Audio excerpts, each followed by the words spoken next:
করে ধরে ফেলল, বলল, আপনি কৃষ্ণ তাই না? লোকটি বললেন, না বাবা, আমি কৃষ্ণ নই। ছেলেটা বলল, না, সত্যি বলুন, আমি কাউকে বলবো না, আপনি কৃষ্ণ।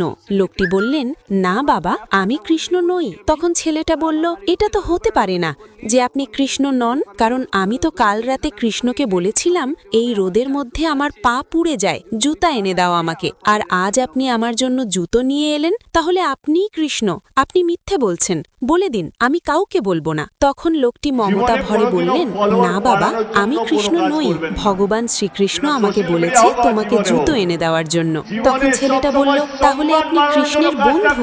ছেলেটি নত হয়ে লোকটির পায়ে হাত লাগিয়ে প্রণাম করল।